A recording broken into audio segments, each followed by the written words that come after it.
Welcome to the Collection of Jhourneys podcast, where we explore the stories of everyday people who have had their lives changed by the blissful and therapeutic states of jhana meditation. In this episode, we talk to Zach Lauzon, a Google engineer and novice meditator with less than 100 hours of total meditation experience, who learned the first 5 jhanas on a recent Jhourney retreat. He shares how the jhanas have changed his worldview, changed his relationship to hard things, and unlocked personality change in what he describes as self-therapy. I tear up as he describes how he used the jhanas to finally process the suicide of his best friend after 7 years of therapy. I think you'll find how he welcomes distractions in meditation and sees similarities between meditation and things as seemingly different as fist-flying mosh pits, as counterintuitive, articulate, and inspiring. Well, welcome, Zach. We've been looking forward to speaking. You and I met on the most recent Jhourney retreat, where I know you had some jhana experiences, and I've been looking forward to getting to chat to you a bit more about those, how things have gone since the retreat, and hear a little bit about your backstory and how you got into this in the first place. Yeah, I've been looking forward to this, excited about chat about everything. Why don't we start with jumping right in to we can take either a palpable jhana experience that you had or the first jhana experience that you had, maybe the most surprising, and give us a little bit of a play-by-play. What was that? Yeah, let's see. Yeah, I'll describe one of my earlier jhana experiences during the first couple of days of the retreat. This sort of blends together in my memory, something that I think is a common experience on retreat, where time sort of melts and the experiences become more fluid. Totally. But During the retreat, it's every day is 2 days long, and the yeah, morning is wildly different from the afternoon. yep. And after retreat, it's all just one big pile of mushy memory. Yeah, exactly. Yeah, the meditation would start with sitting down and working up a feeling of loving kindness in my heart. I think of my cat or my grandmother or a dear friend of mine, and I would just bring my attention like to my heart and feel like that sort of like softness there when you're really when you're thinking of someone you wish really well. And I would, as I would, distractions would come up and I'd release them over and over again. After about like 20 minutes or so, there'd be this like shift that would happen. And I would notice this sort of like energetic quality in my experience. Like my body feels more alive. And at first, like this would scare me off and I would become attached to it and notice, oh, what was that? And it'll go away. I'm like, okay, all right, let it come and just let it be there. And after a few cycles of that, it was like swell and expand. This like feeling of like energetic joy would like swell out through my body, largely like in my head and my chest, but also like sometimes like in my hands and on my mouth. And it was just like so nice. Like it's hard to explain like just how pleasant it is, but it's just oh wow, this is great. Like I don't like suddenly there's no thought of getting up and leaving the meditation. Like you just want to be there and rest in that. And this would be like very energetic and exciting at first. And if I'm able, well, as I was able to sit with that feeling, it would simmer down a bit and to a more just like happiness. Like it's the words are so difficult, but almost like you're like basking in the sun and you got nowhere to be and you're just so happy to be there in the present, which is something that I was just not used to before. Like it feels so rare to have like a moment in life where like you're not like expecting the next thing, you're not like anticipating something, ruminating. No, here in this time, my mind was just completely settled on the feeling of what is in that moment. And it's just like a pure contentment, which is just so nice. It sounds really Um, nice. Yeah, yeah. yeah. Could you give us some sort of benchmark? Like, you said it's so nice, it's rare. For somebody who's maybe not familiar with these states, what's the degree of pleasantness that you associate with it?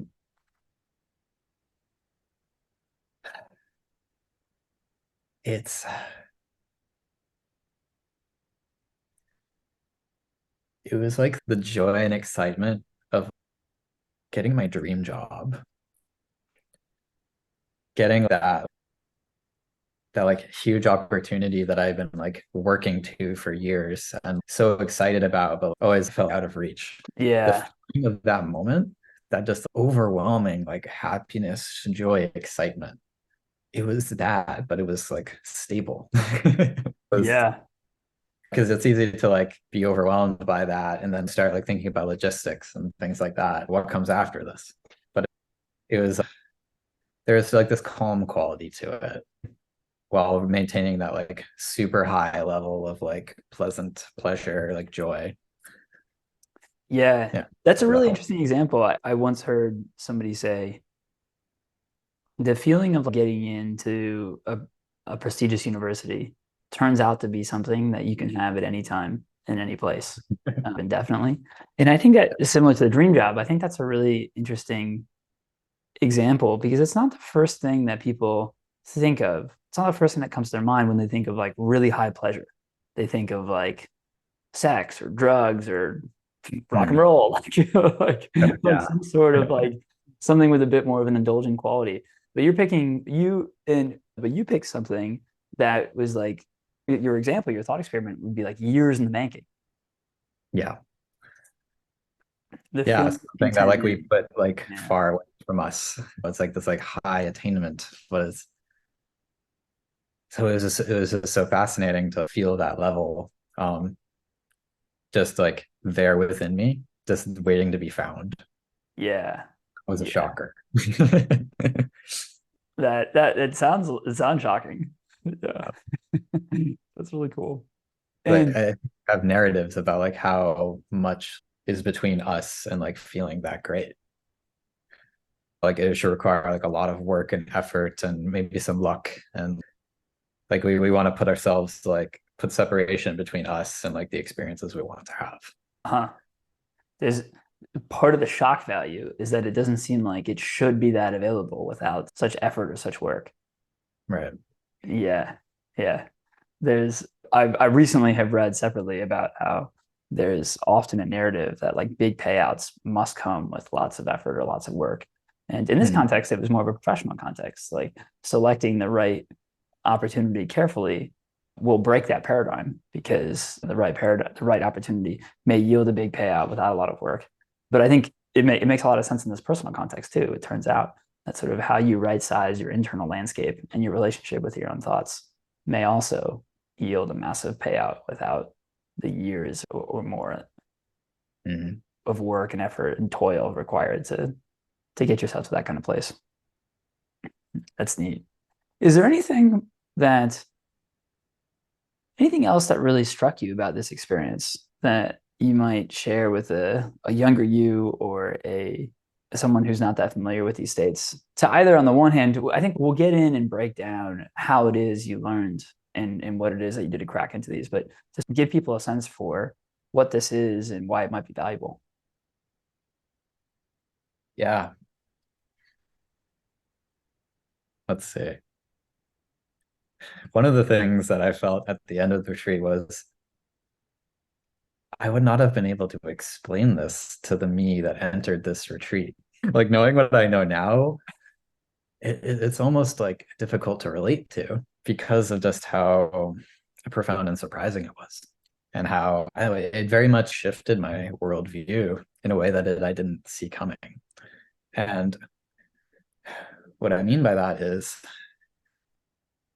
I feel that it's completely life changing to have the direct realization that well-being comes from within. Um, to know that there's like this like infinite resource within me that is like accessible without like external conditions is just crazy. Like you can't Mm. unsee that. And Yeah. in knowing that has brought confidence to my approach to life that was like unfamiliar before, and unless maybe far in my past before traumas, I had a different approach on life, but that's been much grayed out and kind of covered over.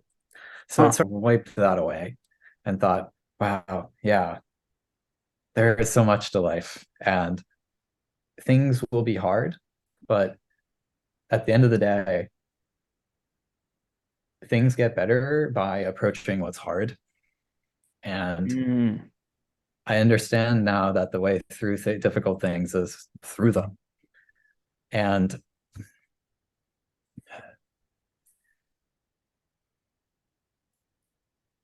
now I see that I have an ability to approach what's difficult for me on my terms, like almost as if I'm like performing therapy on myself, which is like I think we might always like hope that like meditation might do something like this, but this experience like made that very real for me. And that's something that like I find extremely valuable and didn't quite expect going into this that it might be like feel like that as explicitly as it did. Yeah. Wow. So cool. And so much there. I feel there's a few things I want to unpack. So one Yeah. is the change in worldview. Another is explicitly that the way to tackle hard things is through them, which I think is a little bit of a surprising comment to conclude after having spent a few hours in your own head. So there it seems to me like some sort of specific insight there. And then three, this notion of how this ties to therapy, if and how. Let's start with the worldview. The say a few more sentences about your, is it that like you imagine yourself 10x bolder or 2x happier or making different decisions in some way? What is it that's really changed and about this worldview? Yeah. I think there's certainly a multiplication on happy. Quantifying it is challenging. Sure. Yeah. But there is definitely an effect of whatever happiness is there. I'm able to, well, just experience way more fully. There's also no effect of there's so much less fear Mm. within me. Because a big part of my journey, my retreat journey, was um, getting a clock closer to the difficult things. And the experience coming out of that every time was that, wow, I feel so much lighter after doing that. Mm.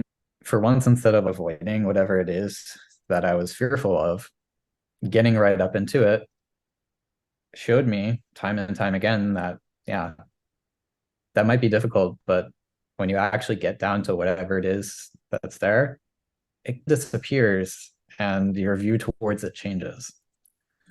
And taking that insight into the rest of my life shows me that it's actually the fear that's causing the problems and Mm. not whatever it is that I'm actually fearful of. And so that's what's taken the screen away, because I think it's easy to see life as like all of these like problems and things I have to do and things I'm worried about and everything. But knowing that whatever is there, I can go up there, I can get close to it and transform my relationship with it, allows me to live with less fear and make different decisions in my day to day, and ones that create less fear as well. Because the more you resist something, the stronger it becomes. Yeah. So Yeah. instead of feeling like everything gets worse, I can feel like that I actually have a tool to make things better. And that's been pretty profound. That sounds profound. This phrase that you just used, get up close and change your relationship to it. What does that mean? Yeah, it's the way that I see things when I'm meditating is that I need to, things will come up that will keep me from focusing on what I'm setting out to bring my attention to. And whatever those things are, like they might be like actual pain, or they might be like a memory or something difficult. Those things need to be understood, accepted, and loved. because ultimately they're a part of me. And if there's a part of me that I'm resisting and pushing away, that creates internal conflict. It'll make the meditation worse, but it also, well, it makes my mind state worse because I'm not able to find a resolution internally. And we can talk about that more later, but basically it means when I want to distinguish like what happens in like a normal meditation and what might happen if I decide that I have something that I like really want to work through explicitly in like a more like therapy. Yep. There's like the light version in meditation, and then there's like the more deep intentional version that's like more akin to like self-therapy. Yeah, this is great. I was just actually starting to think about these two different experiences myself and want to hear a little bit more. Why don't you, I would love to get the light version, as you say, the sort of deep intentional and maybe more therapeutic version, and then how jhanas tie into these two things. Yeah. Yeah. So the light version is treating any hindrance, distraction, pain, thought, memory, whatever it's coming up during the meditation, treating that as a part of you that is not agreeing with meditating right now, that needs some love. It's a part of you that's upset about something. It wants something, or it wants to push away something, resisting something. And if the natural reaction to that during meditation would be like, oh, that's a distraction, I should be meditating, bring my attention back to what I am. But the way I see it more is that actually that's a part of you that's not feeling served right now. And the best thing that you can do is appreciate that you noticed it, like, oh, thank you for coming and making yourself aware instead of lingering in the subconscious. I seek to appreciate that it showed up, and that I also seek to understand that it's a part of me that finds something important and is ultimately trying to serve me in some way that it feels is important. And so it needs to be understood that it's doing something important, and it needs to be loved. So welcoming it in, appreciating it. Okay, I understand that. Yeah, you are hungry right now, and food is important, and you don't want us to starve. That's great. I love you for that. But right now, and then I'm just going to let you hang out here in my awareness, and I'm going to come back to the feeling of loving kindness. And I find that a really effective way to let those hindrances and distractions peter out and just fall into the background and not grab awareness all the time. So that's like the light version. Yeah. So the light version, a lot of what you're doing, I know certainly what we did on retreat is you've got this meditation object of loving kindness. And then this, what I'm hearing from you is this, you're doing this move over and over again, where every time you're distracted, you're taking just a minute or just a moment really with that distraction and extending it some loving kindness, like extending the distraction itself some loving kindness and that part of you that might have been distracted. Yeah. Before returning to the meditation object. Yeah. I see. And that makes a ton of sense to me and strikes me as such a like essential move to learning to navigate into the jhanas. And I suspect, I'm curious to hear what you'll say next about the deeper states. It also strikes me as something that's probably pretty opposite what a lot of us do when we sit down to meditate, especially early in our meditation journey. Mm-hmm. It's probably a bit more likely that we're drill sergeants with ourselves. Damn it, I got distracted again. Get back here, like focus on the breath. And here you're doing almost exactly the opposite. Cool. Okay. Yes, distraction. Thanks for coming. Exactly. Thank you. My distraction. You're hungry. Oh, thank you for being hungry. Yeah. Very cool. Okay. Yeah. So how does this tie then to jhanas and to this sort of deeper, more intentional version of meditation that you mentioned? Yeah. The jhanas are like what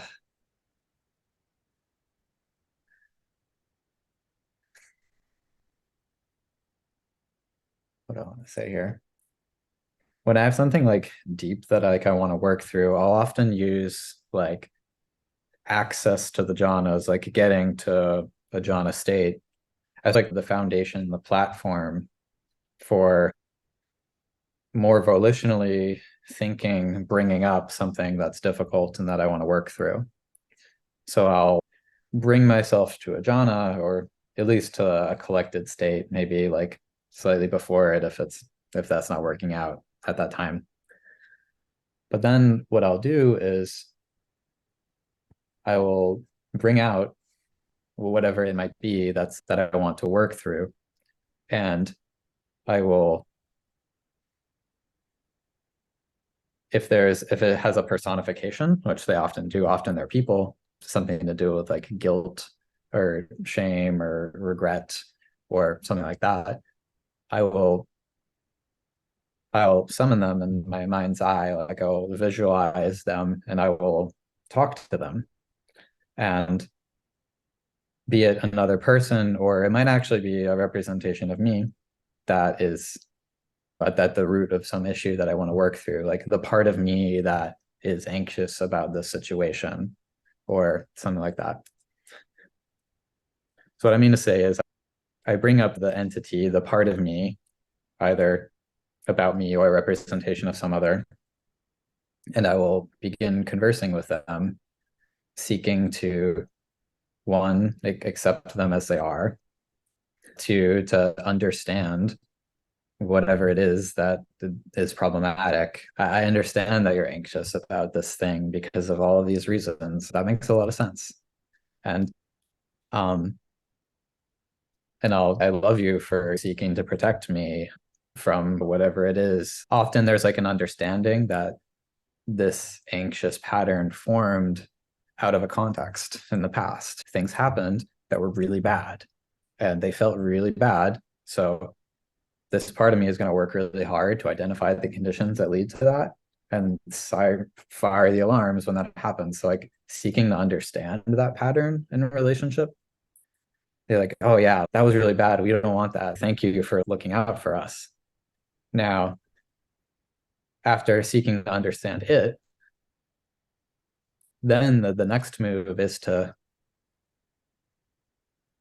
bring awareness to the situation, which I mean to say is, here's what I need you to understand about the situation as it is now. You might have been doing this because of something that happened in the past, but actually the conditions are different now, and we understand something new that you're not accounting for in your algorithm.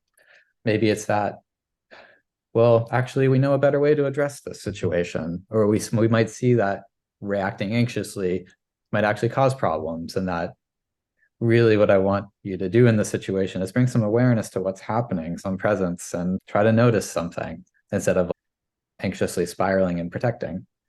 Basically, after seeking to understand the behavior, trying to tell the behavior what I want it to understand.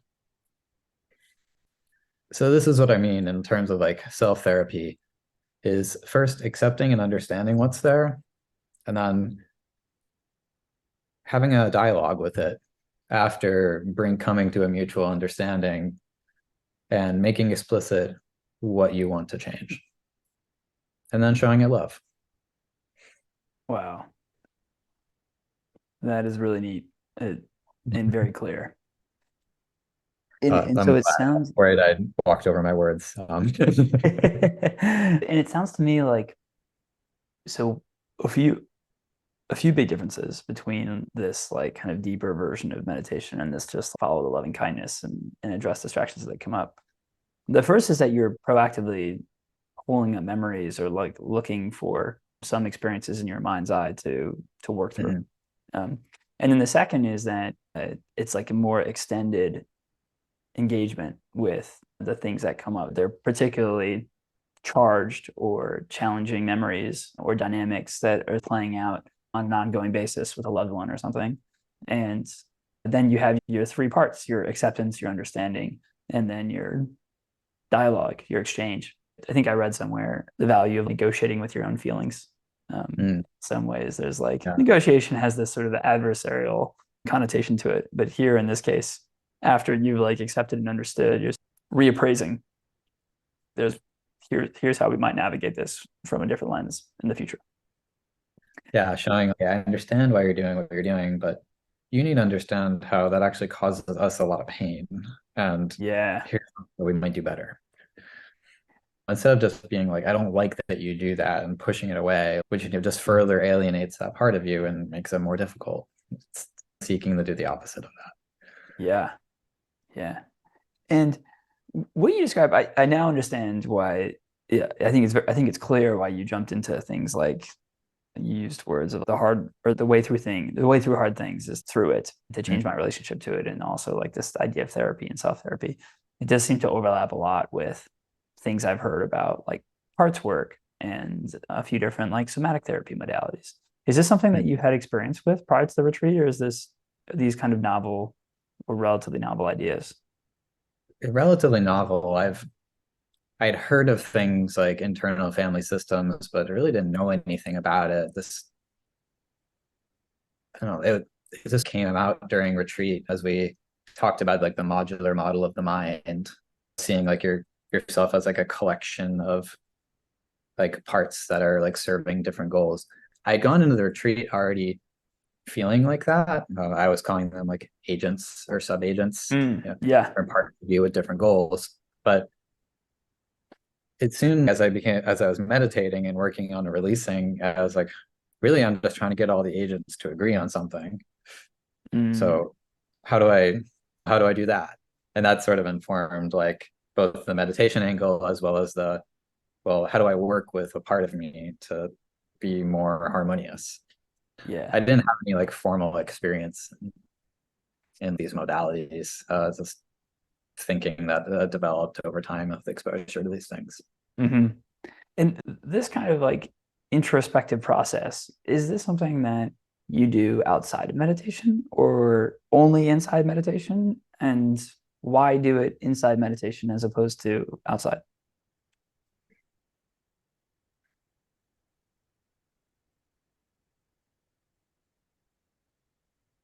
I guess it brings up an interesting question of what is meditation. Mm. Hmm. um, I guess it can be hard to draw the line, uh, but I wouldn't say I only do it in meditation. Like there are times where I'm like reflecting, and when some like emotionally charged moment where I'm not like sitting meditating, but things happen and you end up in these places. So I do it whenever it feels right, but often I feel the most well equipped to do it during meditation because of, well, the more you can quiet the mind, the less the mind, I find the less the mind will distract me from what I'm trying to do. Like the mind can become like defensive, and this can come up in a lot of different ways. Sometimes I'll try to do this and my mind will just keep distracting me. I'll try to get something difficult and it's like a black hole. Before I know it, I'm like off thinking about something completely different. It's like, how did I go from this intention to work through this thing and end up just continually being distracted away from it? And it feels like the mind is defending itself. Well, no, I don't want this painful thing to be accessed. So I find that meditating can really help get in there to get through that line of defense, if that Mm. makes sense. I see. Yeah. There's some, so it's not just that it makes it like more, it, it eliminates distractions and so therefore keeps you on task.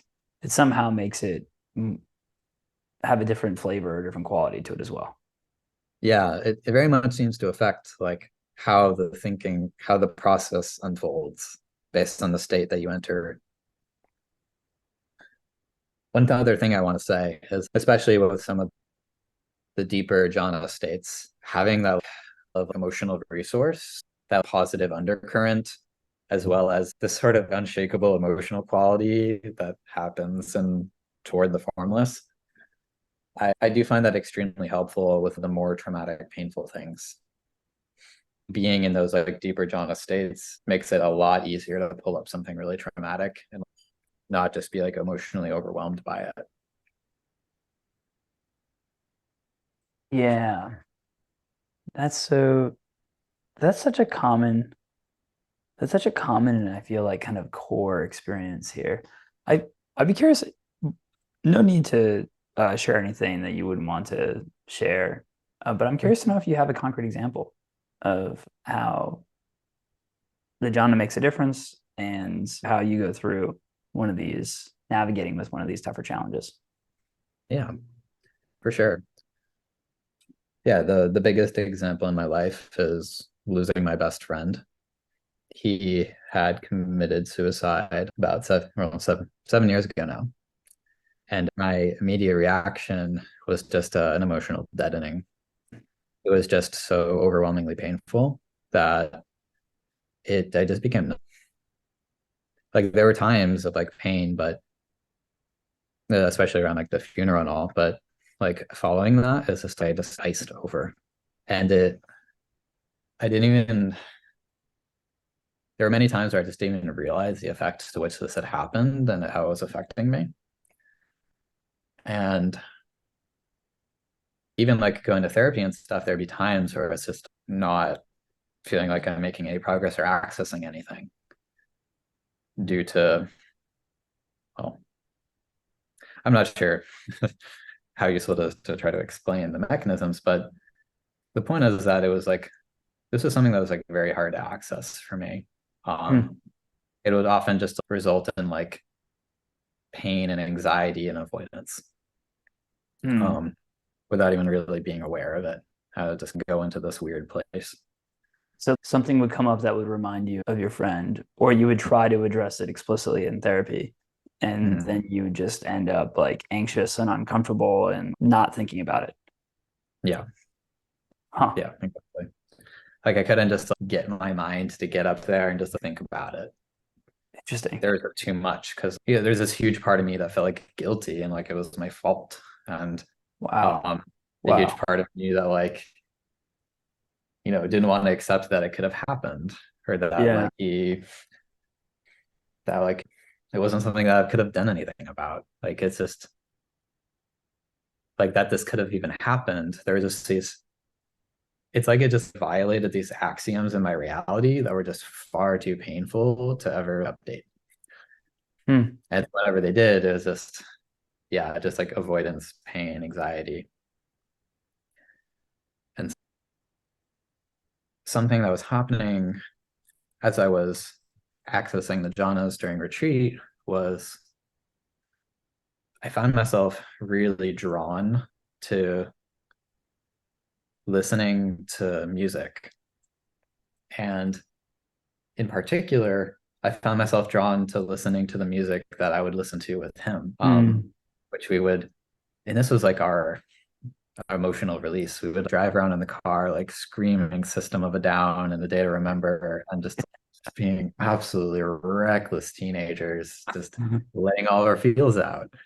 And for the first time in years, I just wanted to go there again. And I just wasn't listening to that music at all for since that happened because Huh. it didn't do anything and it was too painful.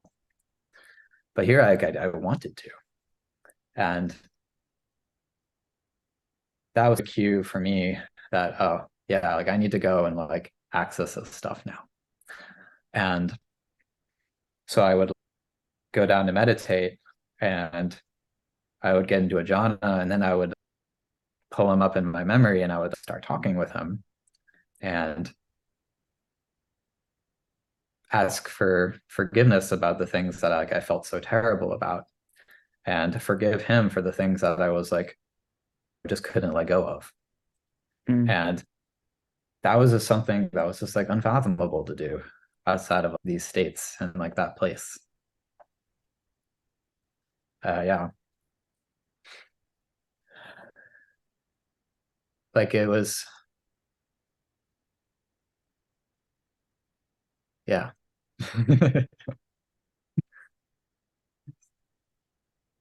Yeah, it was quite profound. Sounds profound. I found myself like, wanting to go back to these memories and places and think of him and share things with him in my memory, which are just, I don't know. I always understood that like, I could do things like that, but it just never felt real or possible. What do you think? What do you think unlocked that? What was it about these? What was different about these states? Mm. It's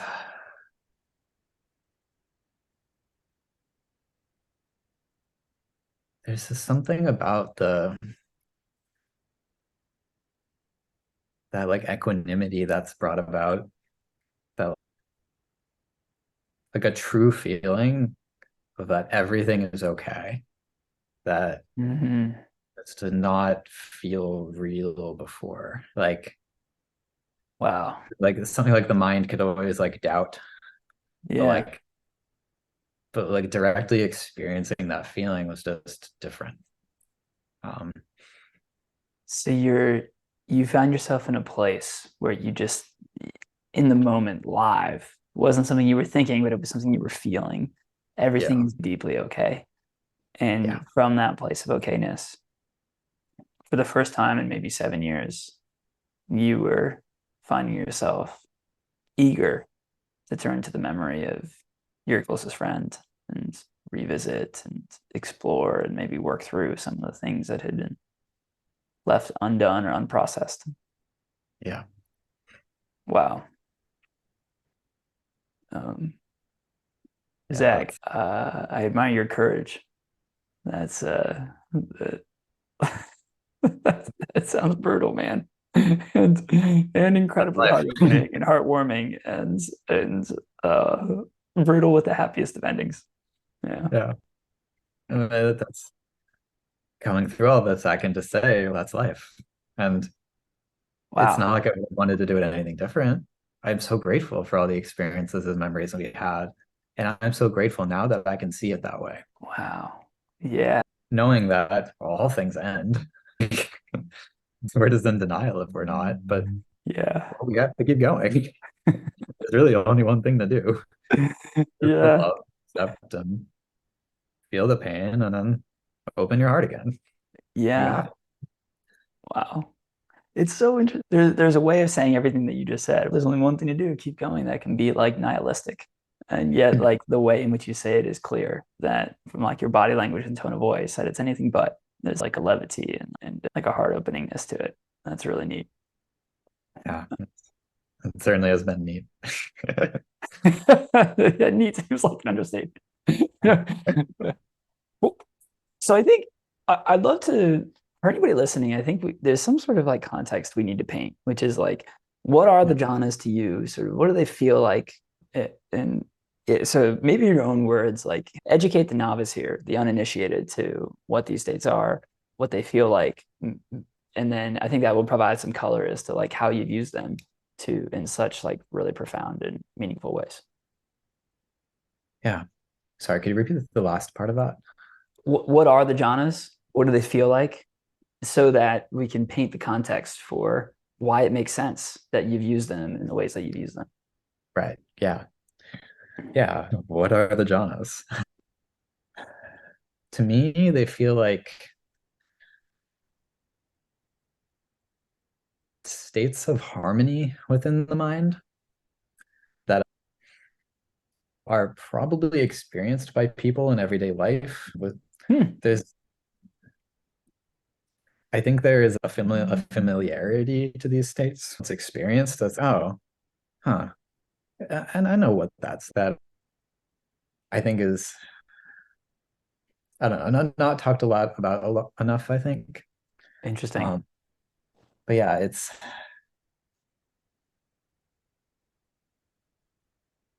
the jhanas feel like you've brought your mind to a state of unification where there's just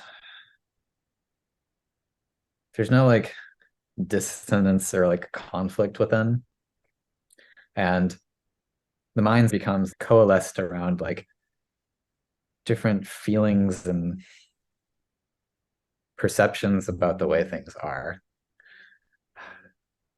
That's probably as good of a definition as I'm going to get to. Hmm. So I'll talk more about what they feel like in my experience. To me, the first jhana is distinguished by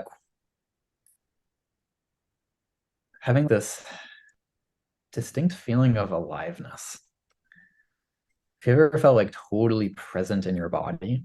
Like maybe like you're playing a sport or something and you're like really in the moment, or if you're playing a piece of music and you've really lost your, I don't know, sense of, if you're playing music and you truly feel one with the music, essentially, I feel this like energetic quality with this like almost like joyfulness.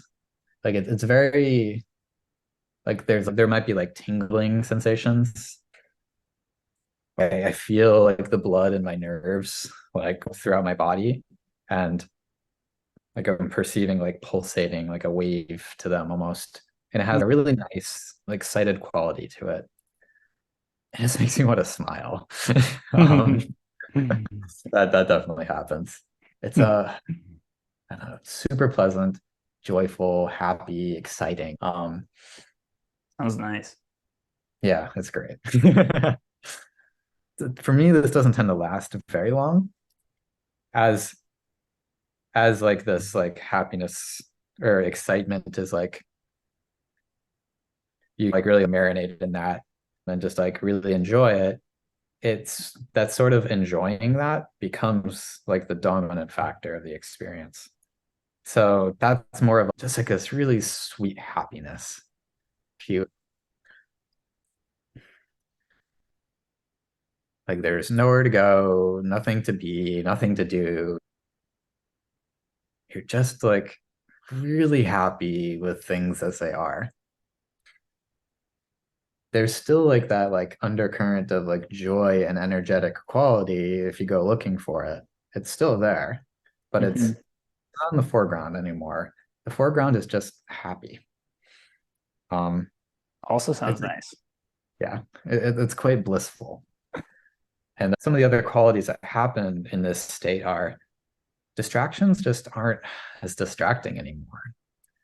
Your mind really wants to rest on this happiness. It's really not pulled away by other things. The other things are still happening. Like Hmm. your mind will still be making thoughts, and there might be some of that pain in your back is still there, and you're still aware of it, but it's just not as important. It Hmm. doesn't pull your attention away from this experience of happiness. Um, Is that what you meant by perspectives earlier, or is that different? yeah, that plays into it. Yeah, yeah, like the way you're seeing your mind's movements, like It's not as grabby or something. yeah, exactly. You Yeah. feel less like you are your mind and more like you are aware of your mind and body and all of that. Hmm. Hmm.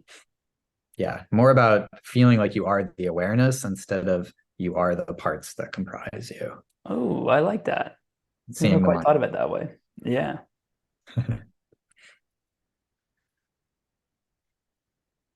After time is spent here in this happy bliss, where does it go from there? Like, seems like a pretty good stopping point, right? Yeah. But it, Great point. Yeah. it it continues to evolve and into this, just my best way of describing it is content. Like you have everything you need. You've got all the happiness, it's there, it's in the background. But more than that, you're just so content and still tranquil.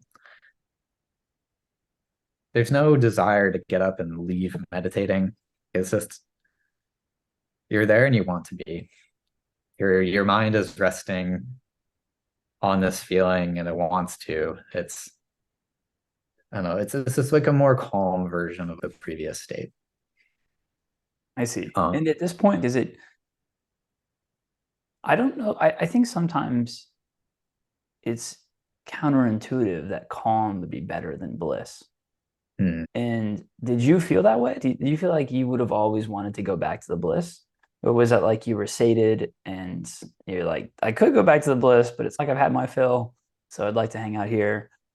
Yeah, I totally had that like counterintuitive feeling toward them, like going into it. But coming out of it, yeah, like you do feel like you have enough. And I think that's what kind of defines it. So you've had your bliss and you're happy and you don't need anymore. So now you are content. Mm, Um, you're not yeah. lacking something. Yeah. You have. So It's also yeah, after that it made sense. yeah. And to your point about familiarity earlier, it makes a lot of sense to me that euphoria would calm down into, this is something I think I have conversations with people a lot. It would make a lot of sense to me that euphoria would calm down to the happiness, which could then calm down into like the sated contentment. Yeah, for sure. Hmm. So this also seems like a good stopping point. Where to from here? Yeah. One other thing I'll say that happens around here is feeling of the body starts like fading. Like the sensations of the body are just less intense, especially ones with like pain. Yeah, they just start fading out. Like the hurt in your back is like really starting to not even be there. It's still there, but much less present. But yeah, well, what's next? After this, that sense of still and calmness just goes way up. My best way of describing this is pure just tranquility. You just feel unshakable. And this is that state where I describe this as so much equanimity that I can go and deal with the hard things. Because like emotions just seem to lose their charge here. I don't know. It just feels like everything is totally okay. Nothing's good, nothing's bad. It's just pure tranquility. Yeah. And it's at this point that the body really fades and it's like still there, but it's just not, you're not really sensing it anymore. Yeah. Um, It's interesting hearing you describe this. I like you have found this state to be so valuable. And I'm putting myself in the head of the someone who hasn't been there before. And I'm struck that something like nothing is good, nothing is bad, or like emotions lose their charge doesn't sound like a great place. Uh, hmm. and so I'm wondering if there's a way we can describe it that makes a bit more intuitive sense to folks who haven't been there before. Maybe I'm curious to know what you're thinking. One of the thoughts that comes to mind is like the feeling of safety. Like, Mm. and when you were just feeling completely safe, or actually maybe like the feeling of power, not like in a like I'm holding it over you kind of way, but just I'm I'm at ease. I'm top dog here. There's no threat that's going to Yeah, there's in that sense like emotions lose their charge and yeah, things feel perfectly okay. It's not like I'm jumping up and down with joy. It's that everything is okay. Nothing is like that good or that bad. And yet oozing out of my bones could be this just sense of ease and safety. yeah. I really like that. Feeling of safety is definitely a positive connotation label that definitely describes how it feels, as well as like a feeling of power and that everything's okay. Nothing's gonna shake me. Like I know ultimately things are fine. And there's this, I don't know, feelings of any undercurrent of like fear, doubt, or unease or anything like that. It's just not there. It just doesn't almost doesn't even make sense. Yeah, maybe confidence, like this is the confident side of power, not the like stumping, like self-vindicating side of power. Yeah. Yeah. Yeah. It's confident assuredness. Assuredness. That seems Yeah. good. Yeah. Okay. So hopefully this is the trickiest one in my mind to explain to someone who's never experienced before, where it's like already Yeah. it's hard to imagine like why would you go on from euphoria and bliss to something like contentment? And I'm like, no, like the peace, the stillness, it is Trust chef's me. kiss that. It's so yeah. Yeah. I'm glad you brought this up because as I was describing, I'm like, God, it doesn't even sound great. No, yeah. One of Alex who sometimes uses the word like emotionally dead. How's that good? Like it's really underselling it. Yeah. So, Yeah.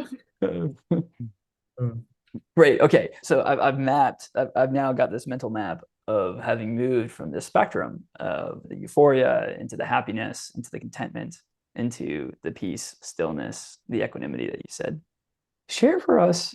Can you give us like I think a sense of magnitude? Like you mentioned earlier that these things are familiar. Maybe people have some notion of these in their day to day, and yet the jhanas are often talked about as like profoundly altered states that would suggest they're not thing. And you were saying earlier, like it broke your worldview. So I'd love to reconcile this idea of familiarity on the one hand and breaking worldview on the other. And then two, I'd love to close the loop for how you use these states and why it makes sense to use these states to revisit this really trying time that you went through with your friend and his suicide, and how you're so much lighter afterwards. Yeah. Yeah. Yeah. How do we reconcile something being familiar, but also profoundly altered, like to the point of changing my worldview? That's a lot to unpack.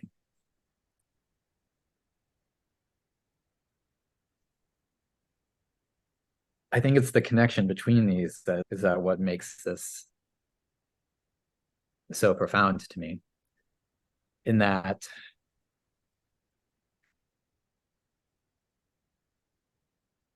this experience doesn't feel like cultivating these states as much as finding something that's always been there. Like it feels I like, see. oh, this was just within me the whole time. And in fact, I can find parts of this experience that share qualities with moments in my past, moments that were really special. And to understand that, oh, those are special because I was accessing that part of me, the part of me that comes about when I really get my mind out of the way. Mm. And that, oh, this is something I can invite to happen through my own will and through my knowing that my approach to my mind and what's coming about can actually bring me into these places. That is like what is so crazy to me. And is what has shifted my worldview, is that knowing that I can access this like profound well-being and that it's just within me. Wow. Um, That, yeah, that is quite the reconciliation. These sort of profound states have been hiding in plain sight the whole time, and thus the broken worldview. Yeah. I feel a sense of confidence that I've been in these early states when at concerts in the mosh pit, screaming my favorite music, or performing a piece in an orchestra, or of course all my examples are music. That's great. Music is a It, special place. Got it. So I think then the story is coming together for me. We have these states that are really profound that you speak about on the order of something that so profound of an order of magnitude that seems like it should be years in the making, like the release of getting your dream job after trying for years to do. And yet they are the same quality of something that is familiar in day-to-day life, or if not day-to-day life, like some of our peak experiences when we're in flow in the mosh pit or in flow with a piece of music or something, and finding just a completely imperturbable fundamental okayness, peacefulness, and stillness in one of these states that you brought about by loving the different distractions and parts of you into ease, makes for a powerful and maybe even like attractive and effortless platform to turn to tougher things, yeah, including in your case, one of the toughest things that has happened to you, maybe in a lifetime, and something that you hadn't turned to in over 7 years. yeah. Wow.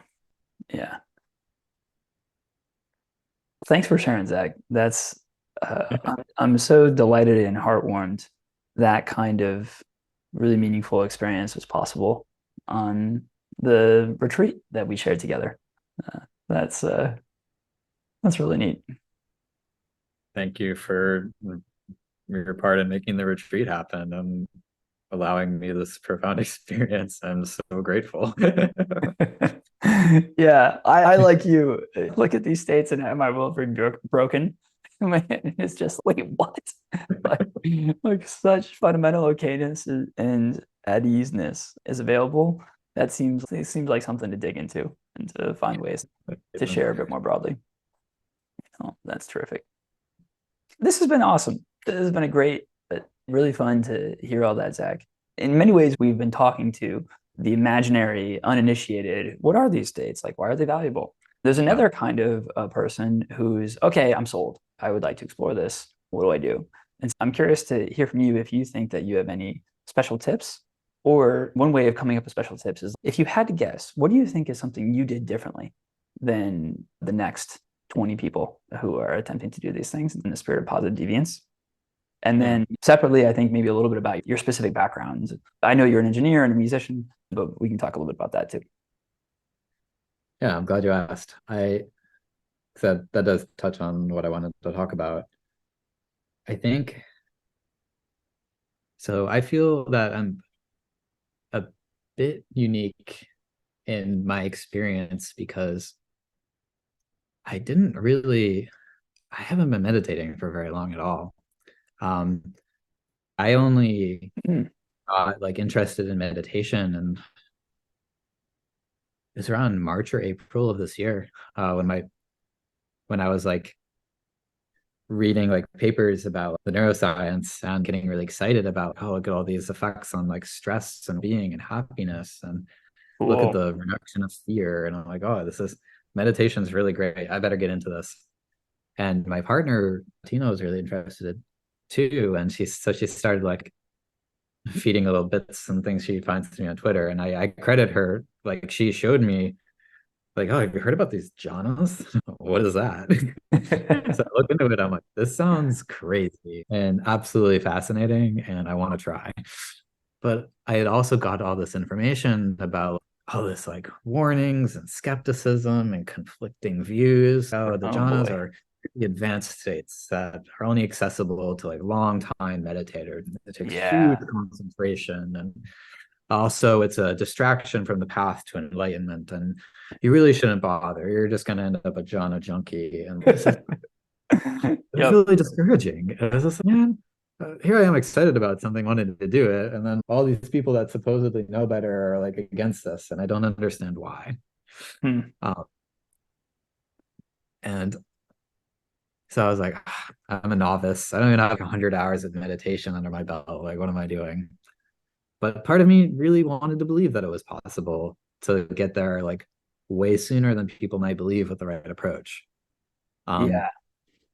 and so when Tina tipped me off to the Jhana stuff and the Burbea retreat available free online, I was like, this is really cool. Like, I started like listening to them and trying. And These are after, recorded Burbea lectures on the Jhourneys. yeah, they're the Got it. recorded Burbea lectures available freely online. I think Hermes Amara Foundation, you can find them with transcripts. They're great. Yeah. Fantastic resource. So I started listening to them and started trying some of them. And during one of the meditations, it was going well, and I got this like tingling feeling in my lip. I'm like, whoa, what the hell? That's what he's talking about. That's That's what this guy says will happen. huh, there's something real here. So that got me really excited, but it didn't go that far. But then with totally serendipitous timing, Tina's like, oh, this company that's trying to teach people the jhanas is doing this retreat. And I'm like, oh my God, I have to do this. Wow. So only having meditated for a few months, I'm like, I'm gonna do this. And I'm so glad I followed this like excitement about it, and like Yeah. feeling Yeah. that it wasn't like inaccessible, because I think I really could have just screwed myself. Yeah.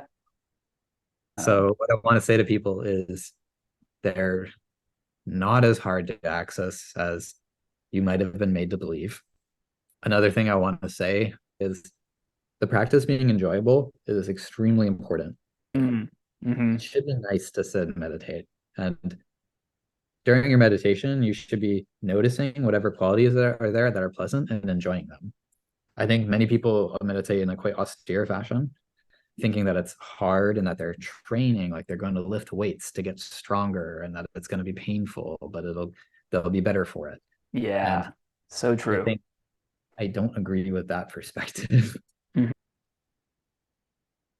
To that end, this keys in nicely with my view about distractions and Mhm. I welcome them because I want to reward my mind for being aware of things. And I also want to make my mind feel that part of me is cared for, so that it is able to quiet down. I love Um, that. and I think that really helped my progress, to reward my mind for bringing me distractions and bringing loving acceptance to what the distractions are. I Um, love that. That is such a I That's such a contrarian take. And I think it's exactly in contrarian takes that you will see contrarian results. And then you can explore whether or not they are desirable results. And in this case, it seems like it's been really profound. Like, I would have been ecstatic if I could have reached like J1 or J2 during the retreat. And I ended up at J5. And I was just Yeah. like, what? Yeah. So you Totally had less. unbelievable. Yeah. I'm sorry. Say that again. That was totally unbelievable to me. Totally unbelievable. And so you ended up with, you came into the retreat with less than 100 hours of total meditation practice and ended up going through the first 5 jhanas. And what did your meditation practice look like before this? Were you mostly using Headspace? Was it 10 minutes a day? Was it 20 minutes a day? What did that look like? There's a whole smattering of things. Like at first it started with there's a poster on the street saying free meditation classes. So I went and ended up being like a spiritual community, like centered around guru teaching like how to meditate and also some of those like specific like devotional spirituality things related to the guru. Oh, interesting. Yeah. So like I started with that, and that was a lot of like open eye meditation, almost like fire casino, like on a Huh. candle, Yep. watching a visual field blow out Yeah. as collected. There was And also so some are you doing that like an hour a day or like an hour a week? that was like when I was consistent, like 20 20 minutes, maybe 30 minutes a day. But Okay. I was like quite consistent. Yeah. And that was for a few weeks or a few months? It was like for a few months, but there would definitely be periods where I just drop off for a few weeks. Sure. Sure. But that started in April or May this year. So that took you to the summer, through the summer, maybe. Yeah. And you There was had, also like the Burbea lectures. I was doing yep. like one of his practices, counting within the breath, where you like breathe in and count up to 9 and then breathe down back to 1 as you exhale. Yep. I would do some of that. There's also like another random practice I did, which was actually pranayama, which is like spinal breathing. You shift your attention along your spine as you inhale up and then like exhale down. Later learned that that's a practice that's like adjacent to meditation, but not quite the same thing. And like really is like a good complement. But really what I'm trying to say is I tried a lot of different things and couldn't align on anything. I And I see. was quite inconsistent. And You were I know quite that what? was quite inconsistent Inconsistent. Okay. Yeah. because I didn't have any clarity. I didn't know what I should be doing. I was very confused about this whole meditation space because there's all of these different practices and all of these different things and different goals and qualities you're cultivating. And I found it very frustrating because I Yeah. didn't know what to do. Yeah. And I wish I had something like this at the time because then I could have just started with a practice like this back then and made more progress. Oh, I also found The Mind Illuminated by Chuladasa and was like working with that for a little while. Found that very Uh-huh. helpful. I found a lot of overlap there. Yeah. But yeah, But what I was hoping for the retreat was like, can I find a practice that I like feel good about and I understand and I want to stick with? yeah, got it. So I now have this like timeline in my head of you going through a number of different things, doing 20 to 30 minutes a day, sometimes diligently for weeks at a time, sometimes falling off for weeks at a time. But you ended up with less than 100 total hours and had really been only at it for, I guess that would have been 6 months, maybe a little less than 6 months when you joined us on retreat in September, where it was your first meditation retreat. And you went from 20 to 30 minutes a day to, I'm guessing, 6 to 10 hours a day, depending on the day, Yeah. and experience the first 5 jhanas. Yeah. I don't think it was ever 10 hours. It's probably 6 or 7. Okay. But yeah. Okay. Great. Yeah. Don't let me get ahead of ourselves here. Yeah. Yeah. Yeah. But going from 20 to 30 minutes a day to a willing and even excited 6 to 7 hours, I think is also something that strikes people as shocking. But so much happens when you're finding techniques that are resonating with you. Yeah. Yeah. Yeah. Yeah. I was definitely intimidated by that, but then that very quickly dispelled as I like sunk into the practice and saw the benefits that I was getting. Yeah, that's great.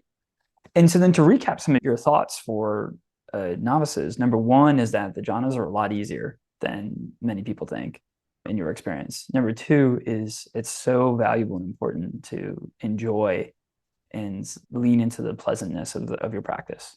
Number three, maybe, is this like explicit learn to love your distractions and those parts of you, like maybe even look forward to them, because that will bring your awareness to a new part of the experience and something that you can extend that generosity towards.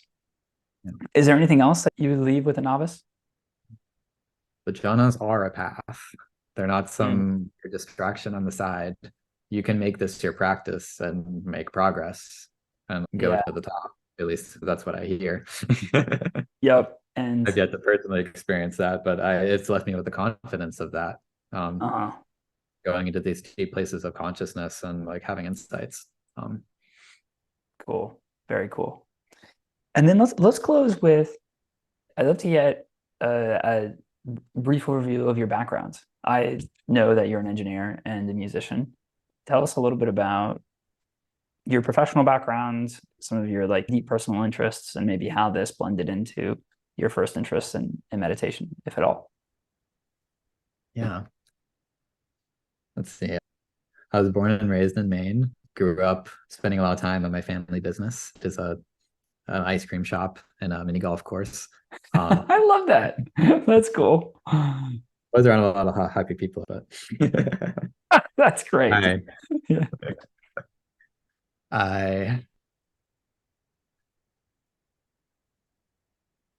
What do I want to say? Spent a lot of time like reading growing up. My nose was always buried in comic books for like my childhood. Proceeded to spend my entire like life on the internet with like video games and just buried on Wikipedia. I was just always just following my interests, be it in music, games, comics. Naturally found myself like drawn to like computer science as like I spent all my time on a computer and like feeling like the empowerment of being able to create things was like really tantalizing to me, to feel like I have this like open slate and that I can create whatever I can imagine. As long as I figure out how to do it. That I was immediately drawn to that. So when I studied computer science at RIT in upstate New York, Rochester, their co-op program is awesome because it allows you to have like experience like working at different companies like around the world before you graduate. So I used that to do a bunch of travel, got to work in Japan, which is great, and like out in Seattle. What am I missing along the way here? I know you fell in love with music at some point. Yeah, that started very early on. There was like this little like seminar thing at the elementary school, like targeting third graders, and I'm like, for some reason, I'm like, I want to play violin. So my mom and grandmother are like, yeah, do it. Cool. So I started playing from a quite young age. Always like in an orchestra and doing like private lessons. But yeah, that really instilled like a love of music in me. And my brother always loved music, so I always got like a lot of inspiration from him. And I just always loved just throwing an album on and going through like a journey. And I think surrendering yourself to the experience of music in many ways reminds me of like the experience of meditation. You're totally just like giving yourself to the moment and letting your mind quiet. That to me strikes as a very close relationship. I have to say that I lied about starting meditating 6 months ago, in that I did karate lessons as a child, and the way we would start our classes was counting our breaths to 6. I just found this impossible. Like I just could not make it to 6 ever. It's amazing how that's the case. This is unreal how difficult it was. Like, I guess that's not for me. But I would, if I was ever like anxious before a performance or a test or interview or something, I would do that technique of counting my breath to 6 because I found it helpful. And I think that plants the seed of there's something there. That should be understood. That's cool.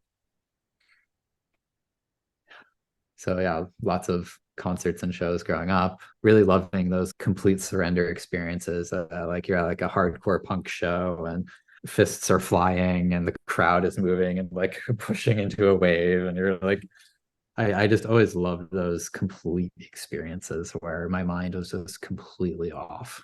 Yeah. Yeah.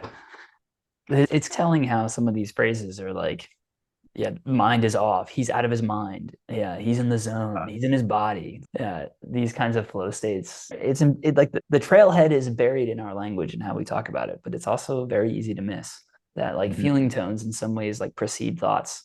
And the game of meditation is played in that space, not in the other. Yeah, for sure. It Speaking of flow states, reminds me of like when I would get really into coding and just the thinking doesn't work as it normally does in that realm. Like Uh-huh. it becomes like more abstract, and I don't know, the qualities remind me of those states. Yeah. Yep. The flow and coding makes a ton of sense. Yeah. This is great. And then just to round it out, you study computer science and were a longtime musician at RIT and have largely been a software engineer since. Is that right? Yeah, coming out of college, I'd done 3 internships with Google by that point. So they took me on as full time. Mm-hmm. Went down to New York City. Largely my like professional experience has been with Android development, but I spread out to like generalist in that time. Yep. Now I do full stack development. I ended up taking a stint at a startup, Spare Labs, out in Vancouver, BC. They do micro transit, which is like a software platform to enable cities, organizations, companies to build their own like versions of Uber or Lyft or like a small like bus service or things like that. Cool. Very cool. That was really fun, but then ended up down back at the States, so back at Google, which is where I'm at now in Seattle. Oh, I see. Yeah. Yeah. Yeah. Yeah. Back at Google. It's a great place to be as an engineer. Yeah. Oh, awesome. Zach, this has been super fun. Thanks for sharing all this. And For having um, me. yeah, looking forward to continuing to chat about your meditation journey in the months to come. Yeah, sounds great. Cool.